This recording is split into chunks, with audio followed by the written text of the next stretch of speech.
সকাল সকাল যে এত খাটুনি হবে সেটা আর কে জানতো।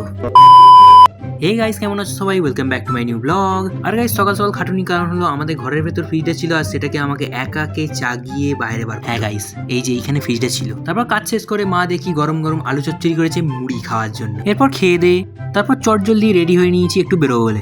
তাহলে চলো। তারপর আমি আর বাপি দুজনে একসাথে চলে আসি আমাদের বাড়ির কাছাকাছি একটা ইলেকট্রনিক শোরুমের ভেতরটা তোমাদের কিছুটা ঘুরিয়ে দেখিয়ে দিই। আর এখান থেকে কিনলাম আমরা একটা প্রিন্টার। তারপরে বিল আর পেমেন্ট প্রসেসিং কমপ্লিট করে এটাকে নিয়ে চলে আসি একেবারে বাড়িতে। আর এটা হলো এপসন ইকোট্যাঙ্ক L3560 প্রিন্টার।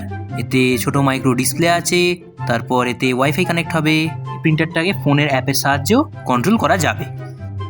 তবে আপাতত এই বিষয়টাকে সাইডে রেখে আমি চলে যাই স্নান করতে। স্নান করে এসে একই পুরনো সেই বাসি জামা পরে রেডি হয়ে যাই একটা নেমন্তন্ন বাড়ি যাওয়া বলে। চলো, আমরা গিয়েছিলাম একটা কালী পুজো বাড়ি, যেটা অমাবস্যার পুজো উপলক্ষে ছিল। এরপর আমরা পুজো টুজো দিয়ে একেবারে চলে যাই। আর গাইস, তোমরা এখানে দেখতে পাবে প্রচুর ভক্তরা এখানে ভিড় করেছে মায়ের প্রসাদ গ্রহণের জন্য।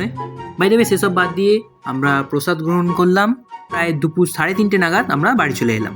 আর গাইস, এরপরে এই ব্লগটায় আমি তোমাদের কিছু দেখানোর মতো পাইনি। এই ব্লগটা আমি এখানেই শেষ করছি। আই হোপ তোমাদের এই ব্লগটা ভালো লেগেছে।